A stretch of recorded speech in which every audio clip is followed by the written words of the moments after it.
Good evening, everyone. Welcome to RATPAC. My name is Anthony Luscre, Kilo 8 Zulu Tango. Tonight's topic is online tunable SDR receivers. This is my contact information, kzt73@gmail.com, and I have a website at k8zt.com. My slideshows are full of links, so this is the link to get to the live slideshow, tiny.cc/osdr, or you can shoot the QR code and I'll have that available at the end of the slideshow also. We're going to focus on receivers tonight, and many years ago when I was still a young child, I was impressed by an old portable radio at my grandmother's house. It was very large and had multi rows of frequency bands listed on its front. It also closed up in a nice little leather case. I pulled up the built-in antenna and I could hear some stations as I switched between bands, but with this portable whip antenna they were weak and difficult to hear. I'll fast forward now ahead about 55 years, and I put together my first shortwave radio when I was in junior high, and it was a Gray Mark all band 3-tube regenerative receiver with plug-in coils, and I converted my clothes closet in my bedroom to my listening shack. My bedroom was in the basement, so my first antenna was a wire stapled to the overhead floor joist in the basement. Eventually, I ran an EdFed wire outside for greatly improved reception, but I did get many stations on that wire in the basement on the floor joist. Worldwide listening, a WPE number, and many QSL cards followed. If you don't know what the WPE is, it was the monitoring registration program that was in Shortwave magazine, and then later on in some other magazines over time. And it was in Popular Electronics is what I meant to say. And you could register for one of these, and I have my certificate somewhere. I should make a copy of it and put it in the presentation. So again, whenever you see this type of link, you can click on it for outside resources. This little link symbol tells you that there's a link. After this, I was hooked on shortwave listening. I was involved in scouting, so I was interested in being able to operate portable two-way radio in the field. I saw the Ten-Tech Power Mite in a magazine advertisement and fell in love with it. $59.95, though, was a fortune for 1970s paperboy. That was about $389 in 2021 money. So no go. And I didn't get my license. I didn't know how to get a amateur radio license, unfortunately. I didn't know anyone to give me the information. So 10 years later, in the fall of 1980, after college and marriage, my wife saw an ad in the local paper for an amateur radio class. We went together for weekly Morse code class, passed the novice test the summer of 1981, the tech test, and kept on going with my first HF activity in 1983. But I digress. So now back to shortwave and HF reception. But now, almost 55 years after that original radio at my grandparents', there were still some issues. The number one issue was if you could buy a shortwave receiver, there were plenty of them available on the market. They were very small, they worked very well, but most of them did not have single sideband. So if you wanted to receive amateur radio signals, single sideband was a necessity, and most of them did not have that. There was also the issue of the availability of stations to listen to. Most popular international shortwave broadcasters of previous years are gone or greatly diminished.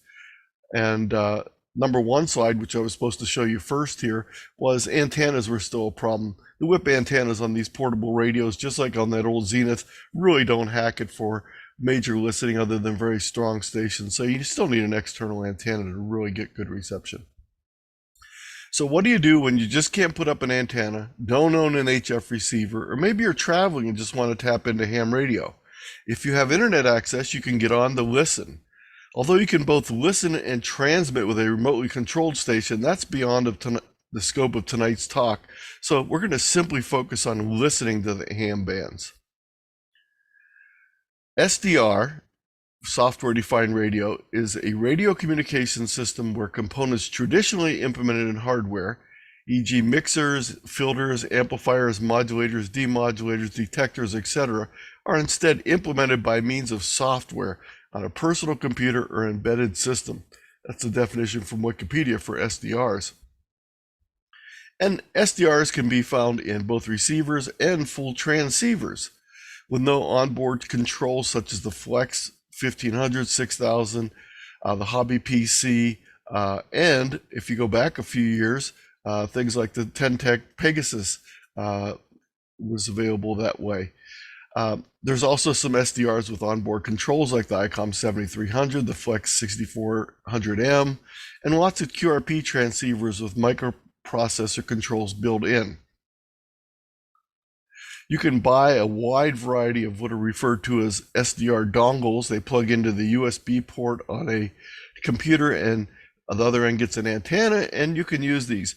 Now, some of the earlier and cheaper versions were VHF, UHF only, but later versions had HF capability, or you could add a converter to it. So there's a wide variety of these out there. They're not that expensive. You can play around with these. There's also some more sophisticated kits like the AirSpy, the Kiwi BBG, and the SDR Play models. And you can experiment with all these, but what we're going to do tonight is we're going to not actually touch the hardware. We're going to rely on people taking these devices, setting them up at their location, hooking up an antenna, and then attaching the thing to the internet in some way. So these are those radios that we just saw, but available via the internet. Most use web browser-based software interface, allowing easy to use with no additional software. Some, mostly AirSpy, do require the user to run a local software client on their own computer, but most of them work in your browser. These are the major ones that are out there. These are a list of web-based online tunable SDRs. Probably the most popular list is the web SDR list, but also Kiwi, the receiverbook.de, globaltuners.com, and airspy.com. So we can go out to each one of these, and I'll click on Web SDR just to show you what it looks like. It's a list of about 175 to 200. The number goes up and down over time as they come and go, of stations around the world. If you look at the colored bar in the middle, you can see what bands they cover. Some of them cover everything from very low frequencies all the way up into the gigahertz. Most of them, though, are concentrated on HF. We'll go back and visit some of these later. But these are all the links you'll need to go to the sites. Now, what can you do with these receivers? You can use them as a supplemental remote receiver. When I say remote receiver, you can pick the one you want to use in the location you want. So let's say you want to see what the signals sound like from Asia. You can pick an SDR in Asia. You can pick one right down the street from you. So there's a whole variety that you can do.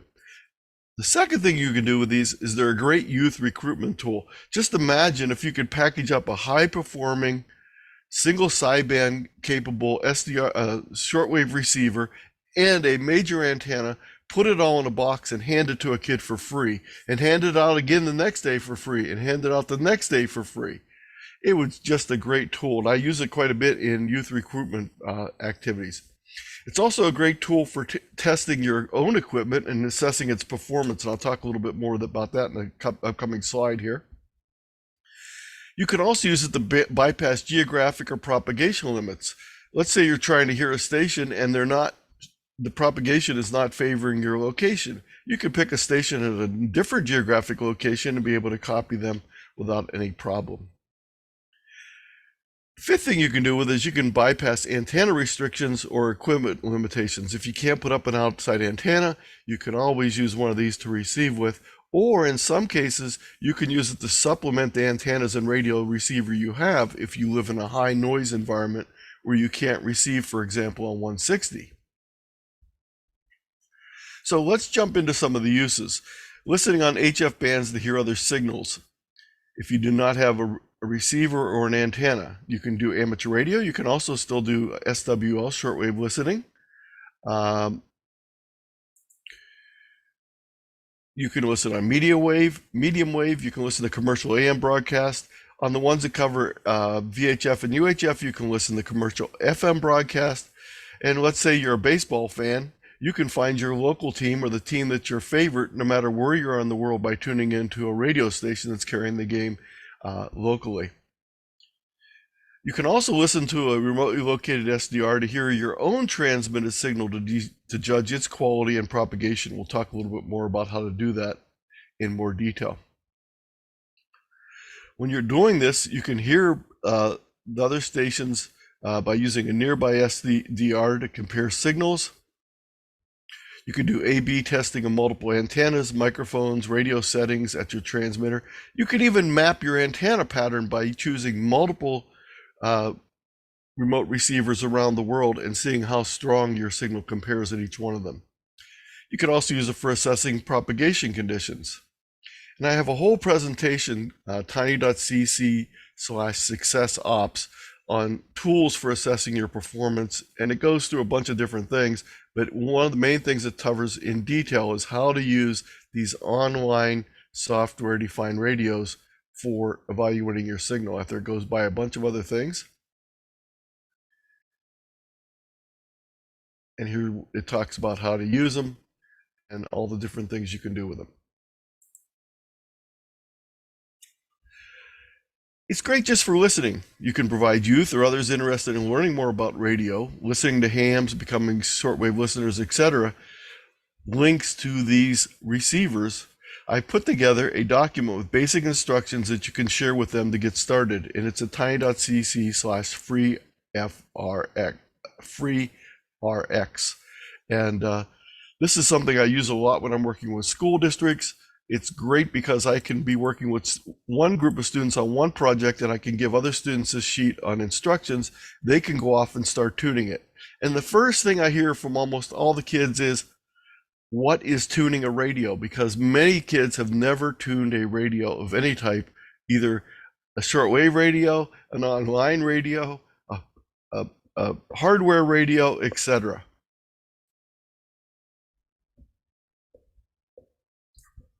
So this little document gives them the three main websites to check out.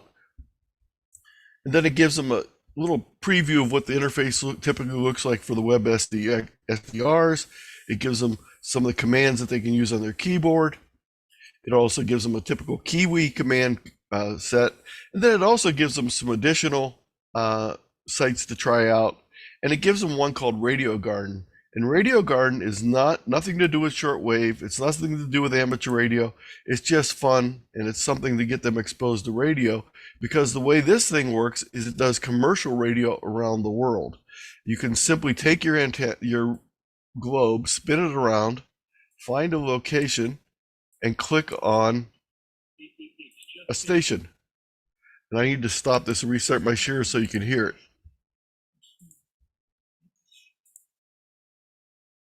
Vi har ett djupt hjärta för det här. Let's go to the Orkneys.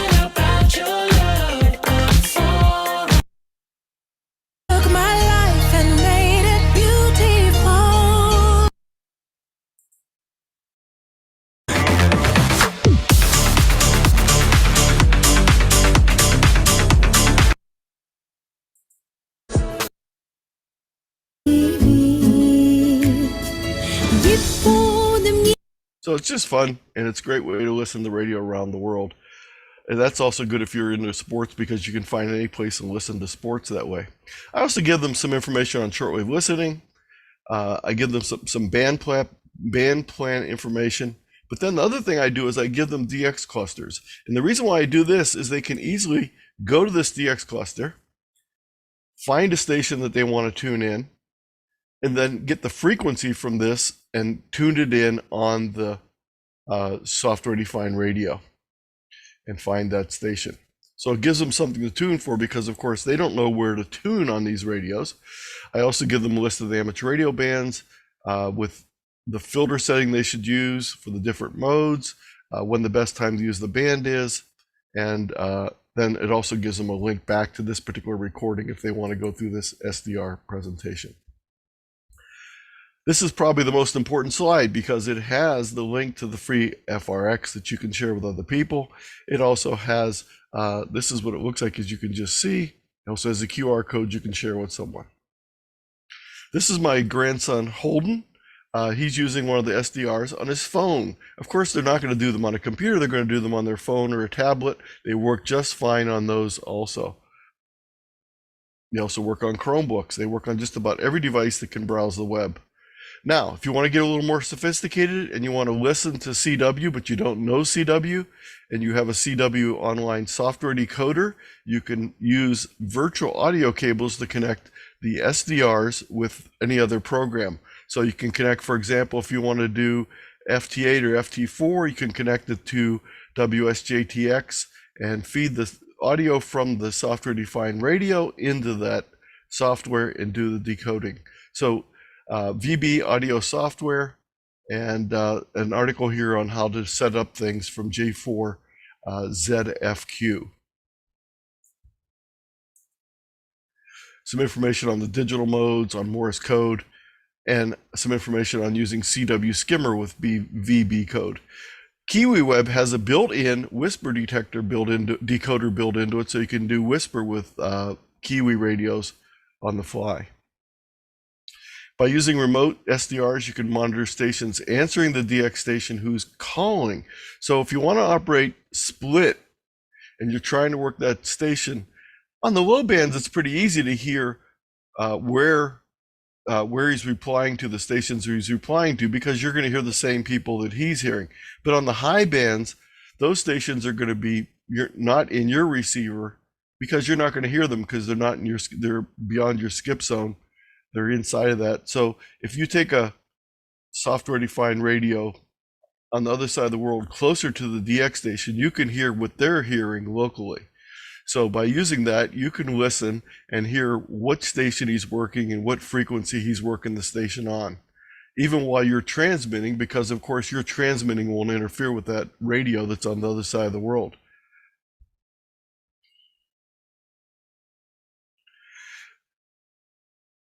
Using these online software-defined receivers, especially the ones that cover VHF, UHF, is a great way to give someone access to your local repeater, to be able to listen to your net, or to be able to test out their new 2-meter radio by listening remotely. In addition, if the SDR covers VHF and UHF, you can tune in weather stations, aircraft, trains, public utility services, commercial FM broadcast stations, etc. So I have a couple links here. A small number of the web SDRs have VHF and UHF. And here's an example, one that's not listed on WebSDR, NA5B. It has VHF in the Virginia area. You can click on the button to listen, and you can listen to their local weather. Affected include shoreline in the District of Columbia. Or you can go to 2 meters and listen to a repeater in simplex there. I don't see anyone right now to listen to. There was someone there just a minute ago, it looks like. And by the way, I have to warn you, when I click on these receivers, it's going to be a little bit loud and hard to hear me. There's also a site out there. This is completely separate from the list I gave you earlier. There's 2 sites that have links to most of the NOAA weather around the United States. So you can go to these sites and pick your location and click on it and listen to the NOAA weather in West Palm Beach, now for for example. the official National Weather Service forecast for the West Palm Beach listening area tonight. Partly cloudy until midnight, then becoming mostly cloudy. So both of these have the same sort of functionality to them. They just have a little different interface, but they're a great thing for if you want to listen to NOAA weather outside of the area that you're in.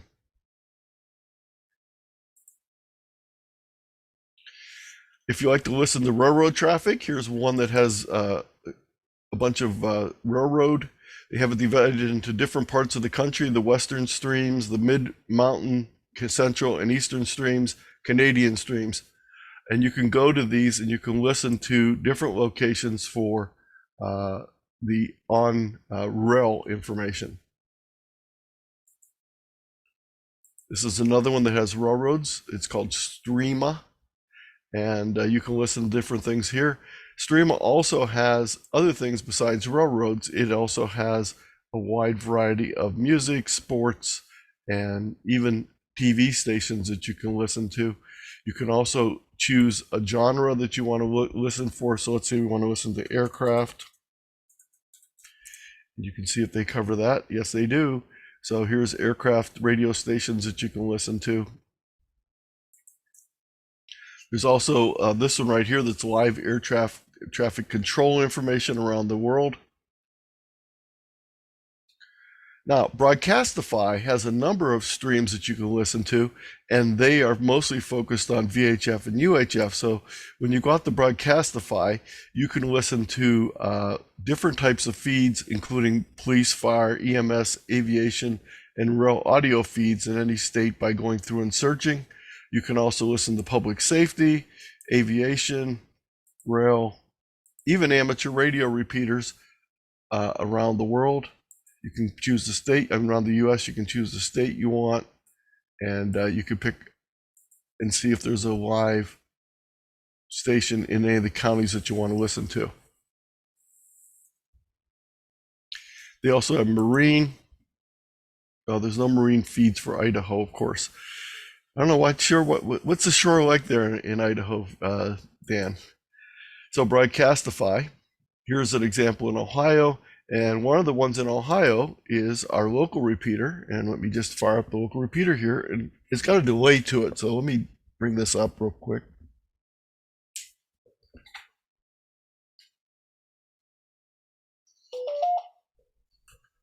So if I go to our local repeater, which is in Summit County, this is it right here.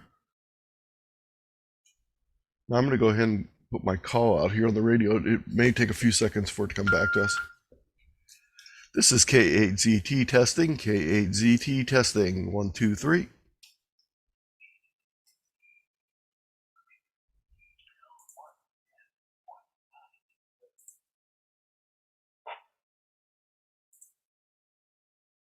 I might. You'll know real when you get it. It'll say eBay authentic.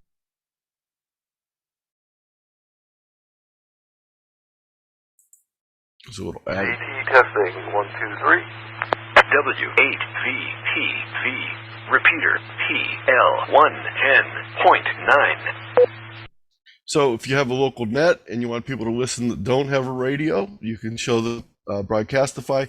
Now, not every repeater is there. You have to set up your repeater if you want to be able to do that sort of thing. So I have some information here in the presentation a little bit later on how you do that.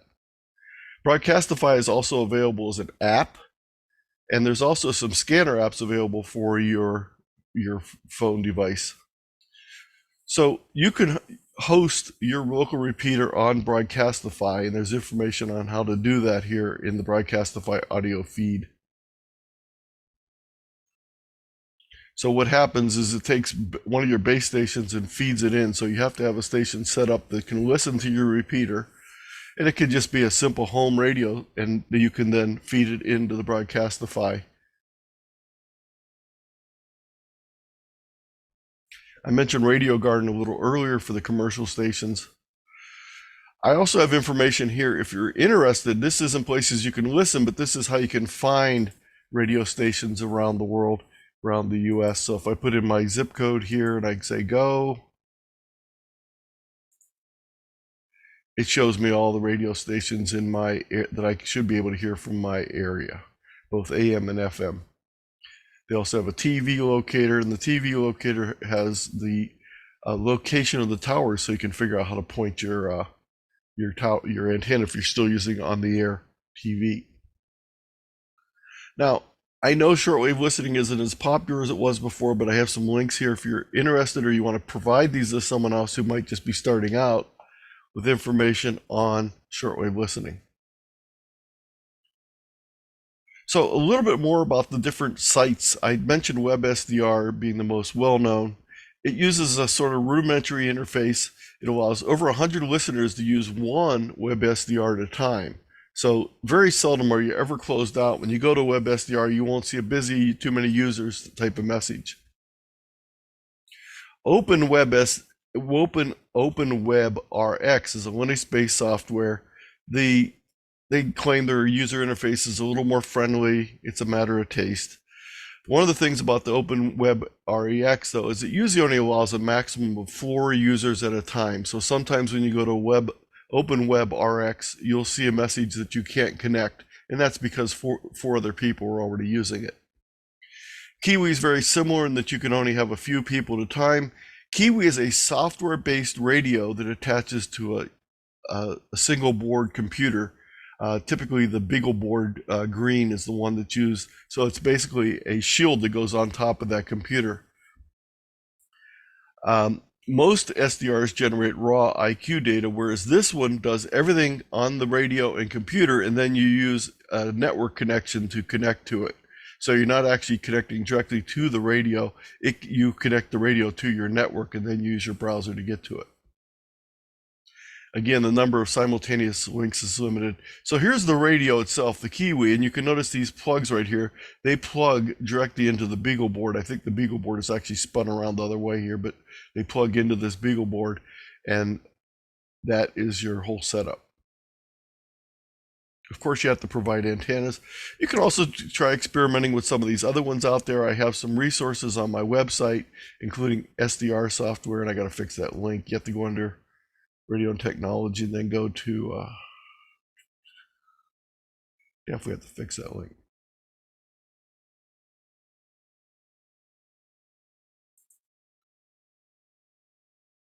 I'll fix that link, I'm sorry.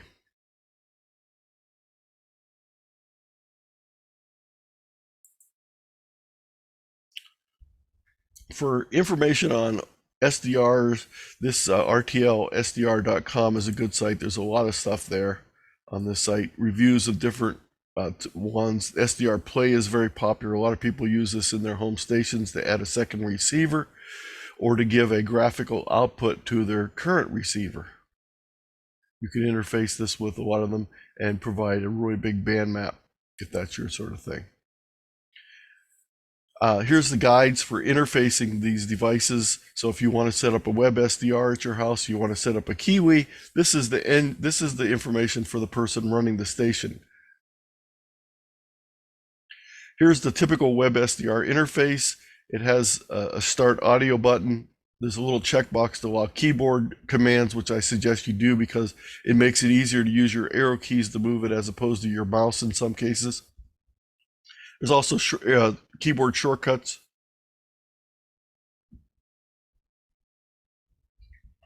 And we'll actually demo this live here in a few minutes. Here's a Kiwi interface, very similar, but a little bit different controls. These are some videos I have. I'm not going to play these now because I'm going to actually demonstrate them myself, but you can play these videos on your own later. Here's another demo, another one. So there's plenty of videos for you to watch. There's also apps available. There's a Kiwi SDR app that you can use on your phone instead of using the web browser. There's a Radio Garden app and a Pocket Receive Transmit, which is a receiver. I'm not sure why they call it RTX, but it is a receiver, and it runs on a Android or other phone. Here's the link for the free RX, which I mentioned a little bit earlier. There's also a link for a poster that you can have. This poster is great if you're doing a public service event because then you can put this poster out. They can shoot the QR code and it gives them that 4-page instruction sheet from free RX just by shooting that code or by using the link, the free RX, tiny.cc free RX link. And it's 11 by 17. I take these and laminate them, then we use them at our public service events so people can get the information. So I'm going to do the demos now, but before I do the demos, I just want to see if there's any questions, and I'll give you this link if you want to shoot the QR code or tiny.cc/OSDR, and we'll also post the PDF as we typically do for RATPAC.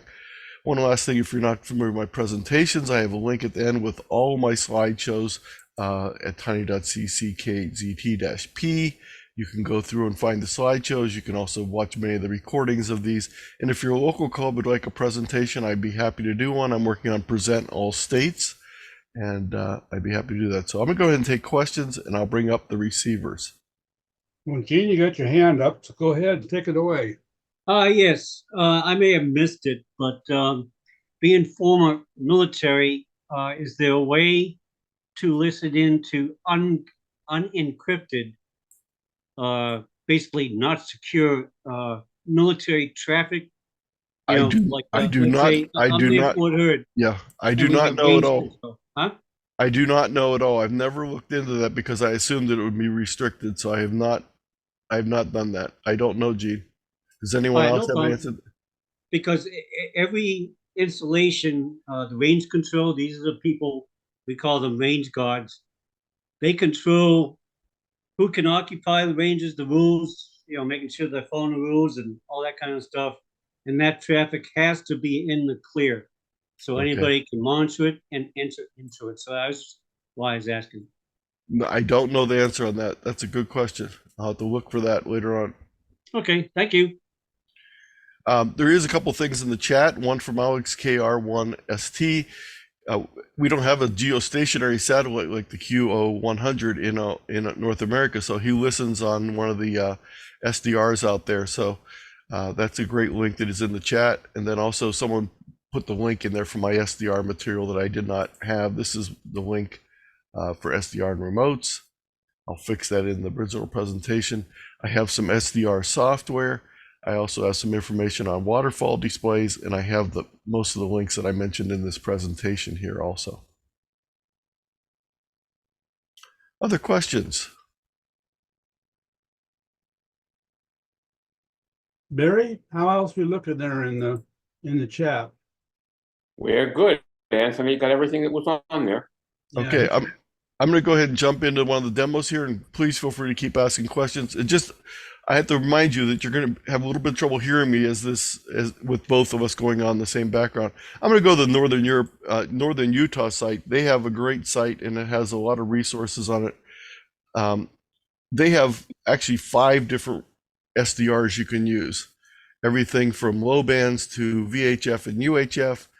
You can just pick whichever one you want to listen to. Let's pick the one that's the 40 meter one. Actually, we'll pick the 20 meter one.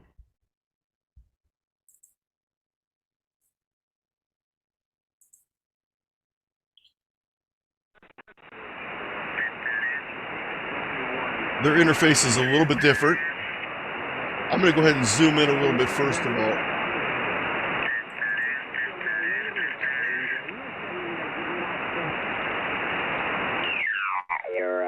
Executive folks can finance a ham station for the location, so folks can do some rest and relaxation, and you can actually present it as an emergency. You can type in a frequency.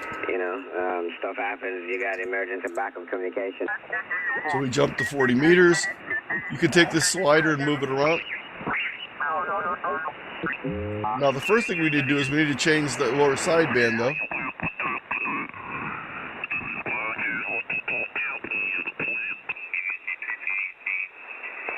I'm going to zoom in a little bit.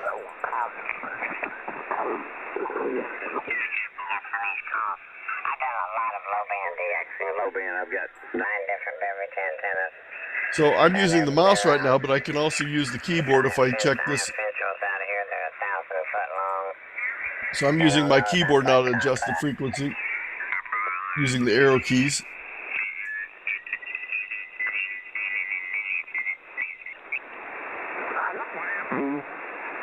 Have a great night. You can also use your mouse and make the filter narrower.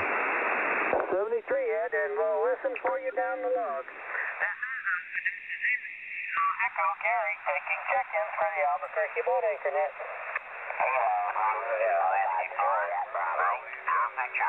It's great if you're running a net to run this in the background because that gives you a different place to listen. So I can listen from Utah while I was listening from Ohio, and that would increase the chances of hearing people that were trying to check into the net. November 5, Romeo, Lima, November. Down in Houston, I hear you say your name was Bob? Oh, this radio doesn't go down to the 160 on this one. I have to go back to one of the other ones. So let's go to the, let's see which one has, this one has 80. We'll go to the blue radio now.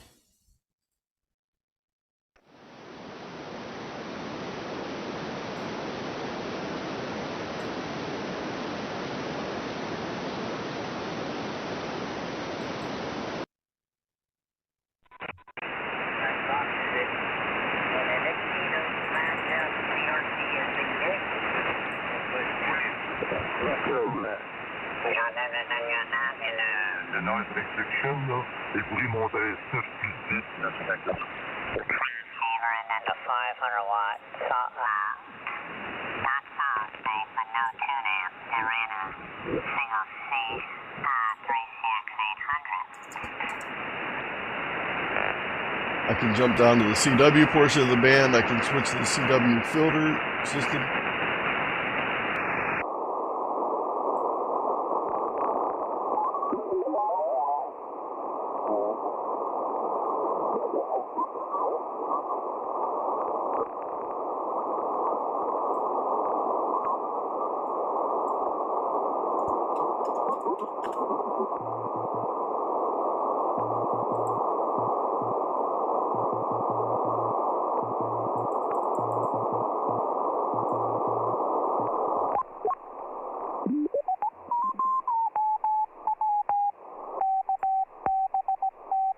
I can narrow the filter.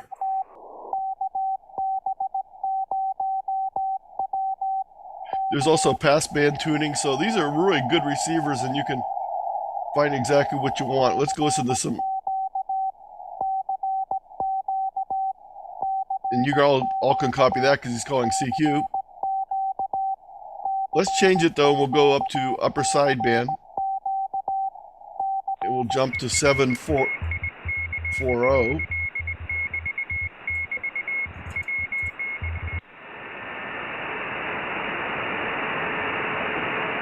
Let's try that again. Let's put the 0 in.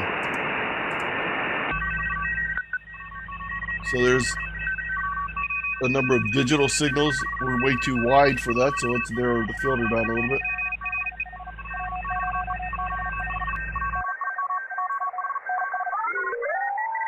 There's FT8, FT4.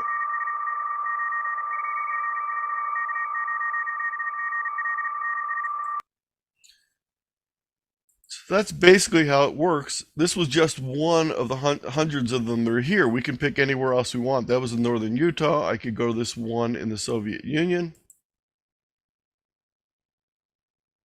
Actually in Russia, the controls are in Russian, but I can translate them into English by using the control. This one has a little bit different interface.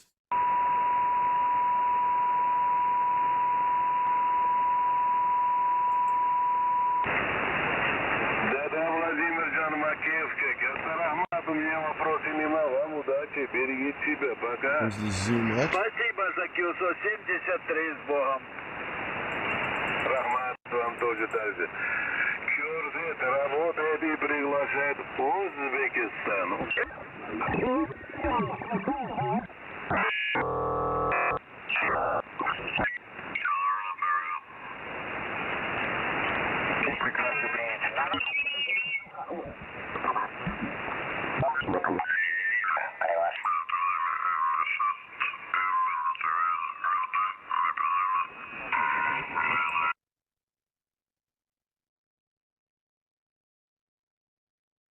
We can go to India, to Greece.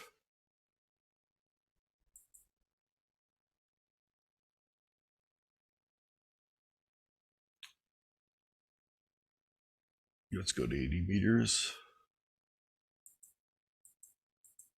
But we got to start the audio first.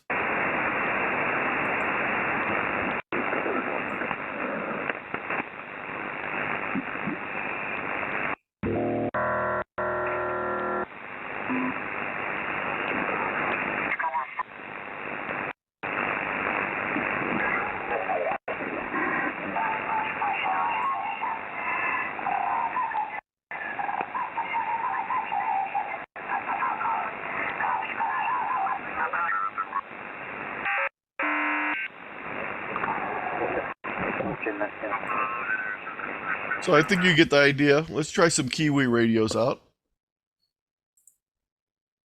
Anthony, can you monitor satellites with the ISS? Yes, if you track where they're at and the radio has VHF, UHF, you'd be able to do that. There's no way to follow it all the way around though, because it's going to be receiving at different points, so it'll only be for a few minutes. Okay, that answers one of the questions in the chat. Dan, in California, you want to come on for a moment here and talk to us?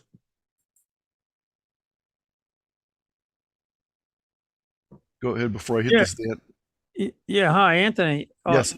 How different is the online SDR environment now than it was a year or 2 years ago? I haven't noticed a big difference, although I noticed a lot of people are going to unique interfaces. So before it was pretty much the plain vanilla web SDR interface that I showed you the screenshot of, and you saw the last two, the Greek one and the Russian one, both were using a new interface that I never seen before tonight. Okay, and I noticed that Barry posted something saying you could also decode digital. Yes, by using if you use a software-based connector, soft-based connection, you can tie any of these programs to any other software program. So like if you wanted to do CW, you could feed it into CW Skimmer. If you wanted to do FT8, you could feed it into WSJTX. The other thing I forgot to mention is when you're listening to your own signal, it's kind of hard to pay attention to your signal while you're talking. So feed it into a recorder and record it, and then you can listen to it without having to hear your own voice over top of it. Yeah, it's incredibly handy when you run out of HF radios when something's going on. Yeah, it's and you know, picking your spot around the world is really helpful. You know, you can pick all that 80-meter Russians we were hearing. You don't hear that on 80 meters from here. You just can't pick them up like that. I mean, it's wall to wall with single side with lower sideband signals on 80 meters. Especially on the low bands, there's a lot of the low bands we don't hear, you know, all the time. So it's very interesting. I know someone who has a broadcast station right behind them, and it's impossible for them to hear on 160, but they can listen on 160 and transmit, and they don't even have to go far. They can just go to the other side of town and listen on one of the web SDRs that's right on the other side of town from them and hear perfectly well because that transmitter is right next to their station. I'm gonna go ahead and click on this Kiwi to show you what the interface looks like on this. For as long a period of time. Absolutely, and you mentioned the workers, and I know that I do this off the air too. By the way, Kathleen Fuller, by the way, from ODOT Cincinnati with Sterling on the big one, and I've had friends who do the. Let's zoom in a little bit here.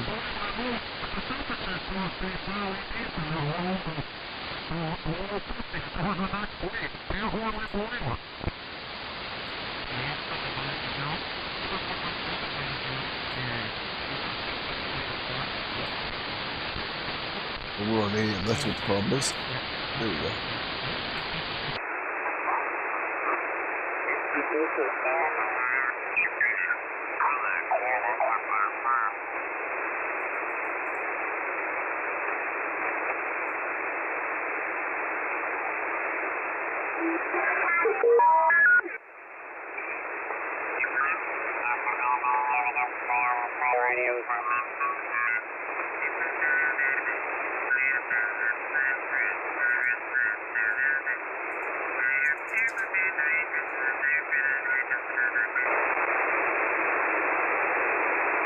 Oh, I forgot this is in Dayton, so it's not going to be 20 meters is not going to be ready to be there.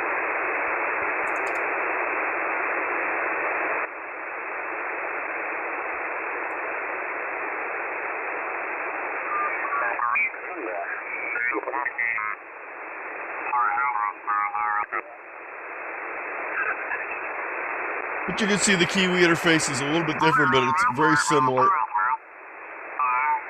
Let's take a look at the web SDR. I'm sorry, the web. I'm sorry, not the web.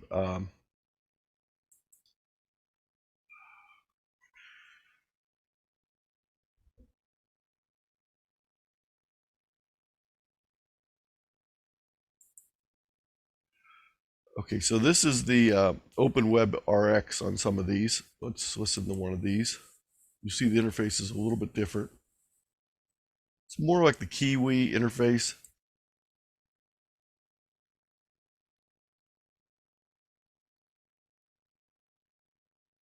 Okay, where's the on button here? Oh, look, we're on 1 gigahertz here. So we're listening to the 1 gigahertz band in Germany. I don't really know what operation is there. So let's pick something a little different.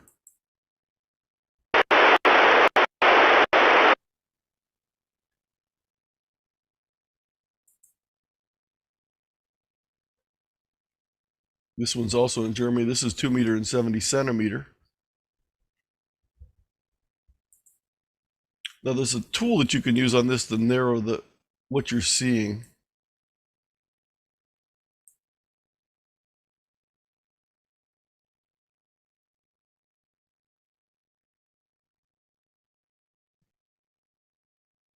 And this tells you what bands they have. Oh, this is a Kiwi. So this is the same Kiwi interface. Well, it's open. It says Kiwi and it also says open. So they're using different. They're using the Open Web RX interface with a Kiwi device, it appears. This is on 2 meters.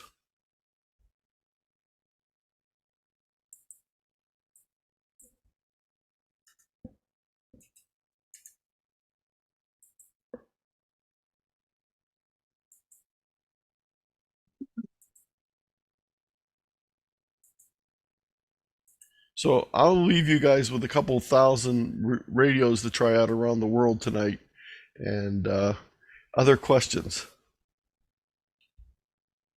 I don't see any hands up. Is there anything going on in chat?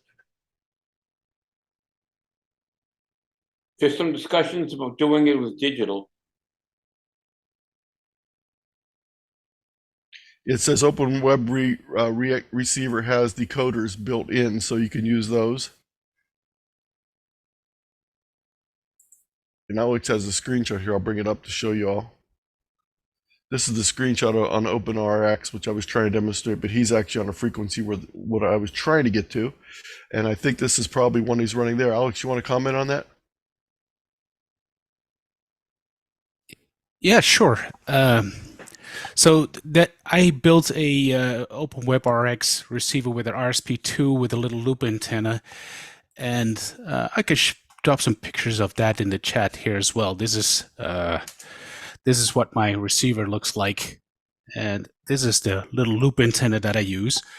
And that screenshot that you saw from OpenWebRX is what I'm currently receiving on 80 meters using the digital modes within OpenWebRX. So everything runs within the browser, so you do not have to mess with any audio cables or anything like that. You just click on the right hand side where it has a drop down where you see FT8. You can see a million different modes that you can pick from. And I don't know if you noticed that on the screenshot, it also says DMR, D-Star, a Yaesu buttons. So it has everything built in. I run it from a little Raspberry Pi 4, and it seemed to work very well. I'm going to add a Raspberry Pi 5 to it just for a little bit performance increase. You mentioned earlier the limit of 4 users. There really it's just that is just a default setting that people are using with OpenWebRX, but you can set it to any limit you want. Well, thank you. I did not know that. So that's. Are you on the list here? No. Okay. I just use it for private use right now. Okay. When I'm sitting at the fire, I just like to listen to shortwave without having to go to the radio. So it's fun to do that.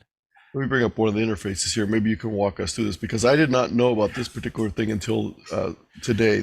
I'm always adding to my slideshows, and when I read about this, I knew I needed to add it, and I'm just getting started with it. So let's go ahead and start this one up. How do I switch band? Oh, here we go. Now the receiver's off. Okay, so yeah, you can switch right here. Yeah, so there you see all the modes. And this is not an OpenWebRX Plus receiver, but that's okay. If you click on the drop-down list below the frequency, you can usually change bands there. See? Okay, I see this. So you can see all the bands that this person allows you to use.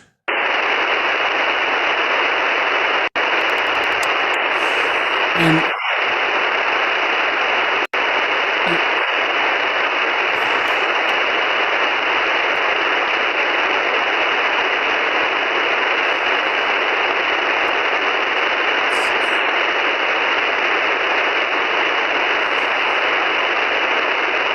click on the little speaker icon under DIG.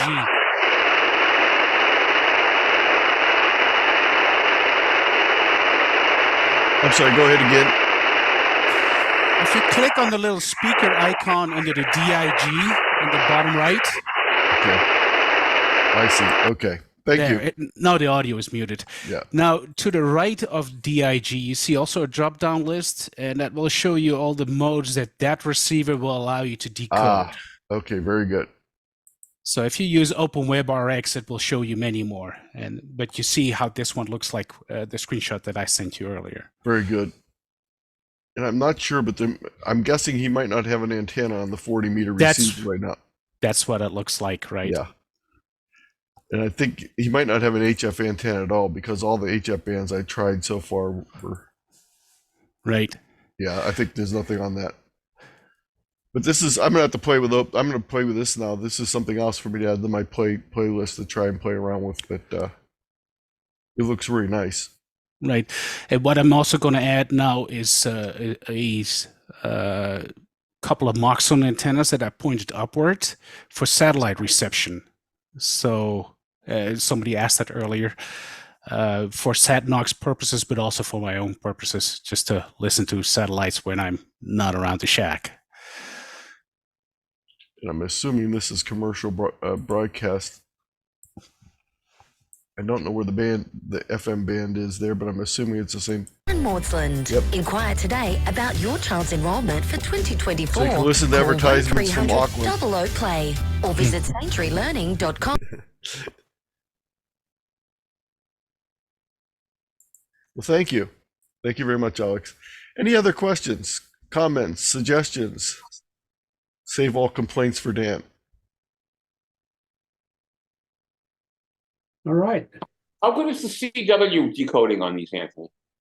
I've not tried it, but I have. You can use any CW decoding software there is. I'm gonna have to play with it on the WebRx to see how that works. But you can use the program that all the reverse beacon networks use, the CW skimmer software. You can feed it right into that using the virtual audio cable.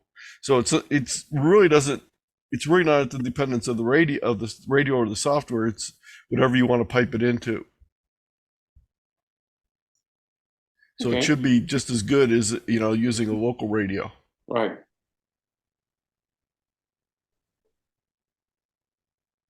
Well, we're all caught up in chat, so. Yeah. We're going to be wrapping this up very close to an hour, which is unusual for Anthony. OpenWebRx does M17, whatever that is. M17 is like D-Star and Fusion. It's just another one of the digital FM modes. So OpenWebRx will do that one too. Yeah. Yeah, search for OpenWebRx Plus with the plus sign.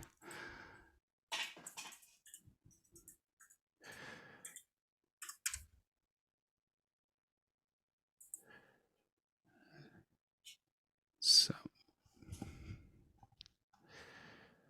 Yeah, so there's a lot of information here on documentation, set up using different receivers. Again, on all those SDRs that are out there, we don't necessarily know what receiver they're using other than the Kiwis.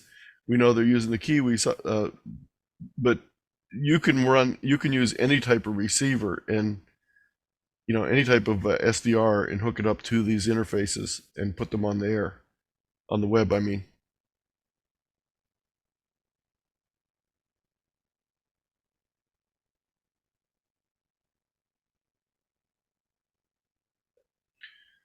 Just a reminder, Dan will cut this off at the end now, but you can join RATPAC on any of the social media sites. If you go to our website, ratpac.us,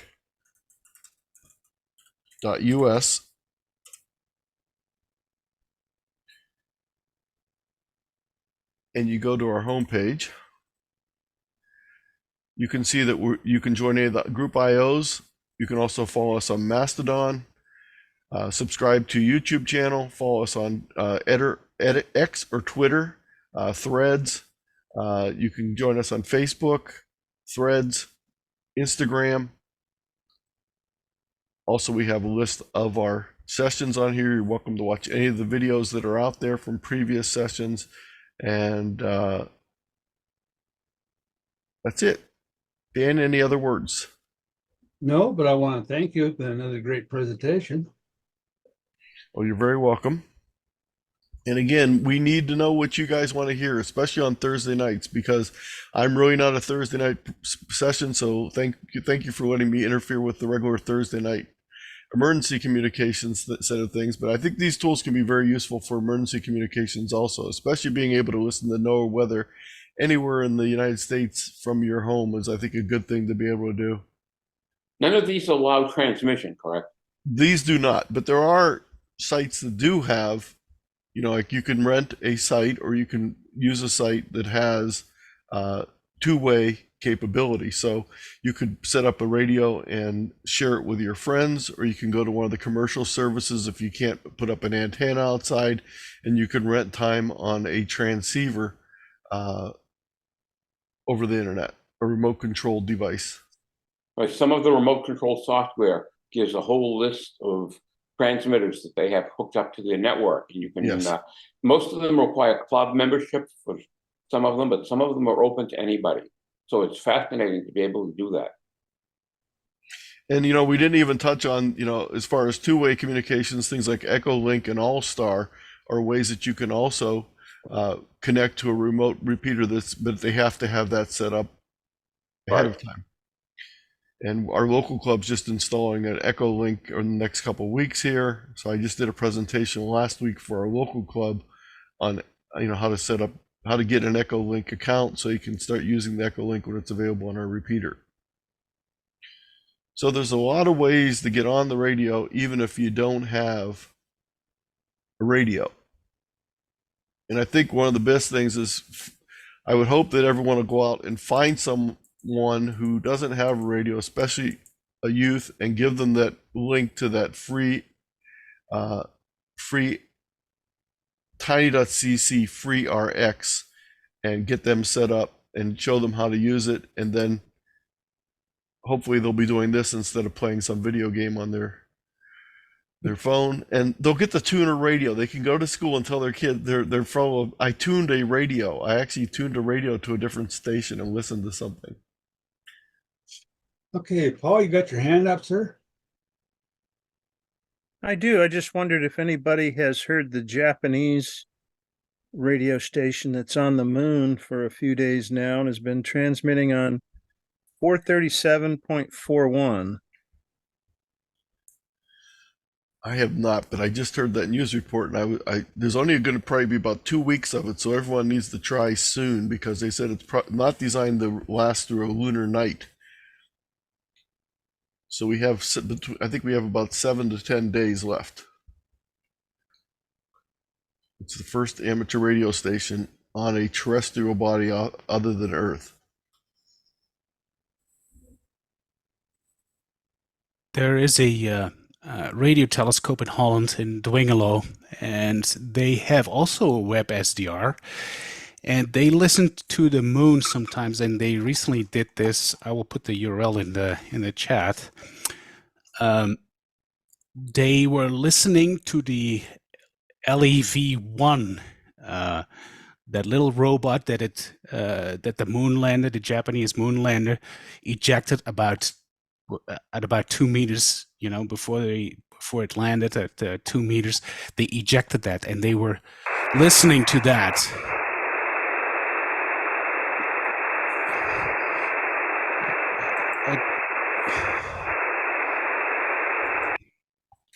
So that's the link right there, and that's the frequency that's on. So yes, that's it right there. So, right. And they have a little bit better antenna than I have, obviously. They got about 30 meters of dish.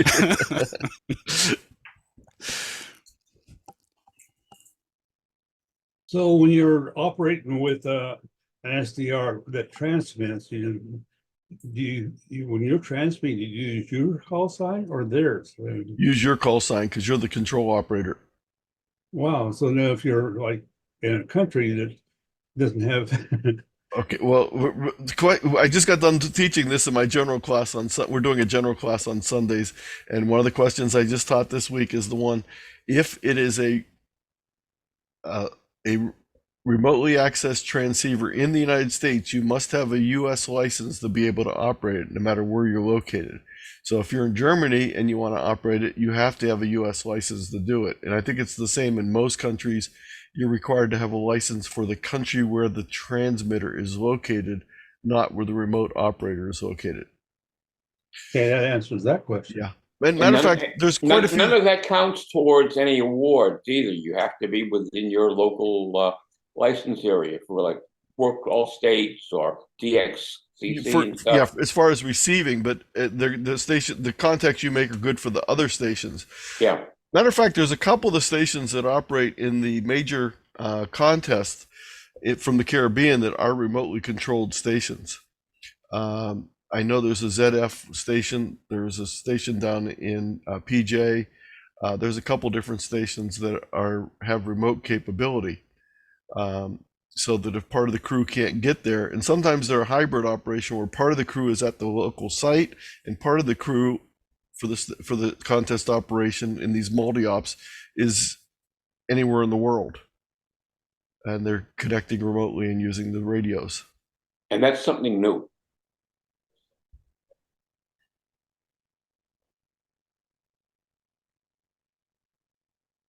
Yeah, and see, Don mentioned using SDR to test your MCOM HF equipment coverage is a great idea to go.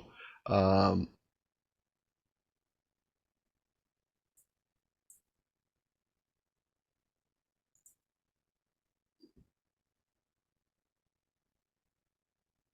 see, I don't think you need to determine the location of the robot on the moon. I think it's far enough away that everybody that can see the moon can hear it. Yeah.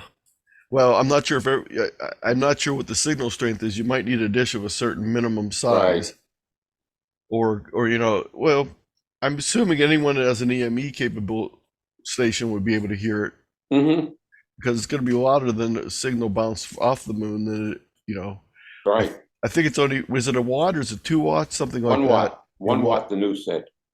That's high power from here. Yeah. But it only has like 2 days left before the lunar evening. Is it 2 days? Oh, I thought there was 10. So yeah, that's less than I thought. So Shoot, they can't just turn it off and turn it back on again. Well, they don't know whether it's going to turn back on. That's the question. Because it's not going to have any sunlight to charge its batteries.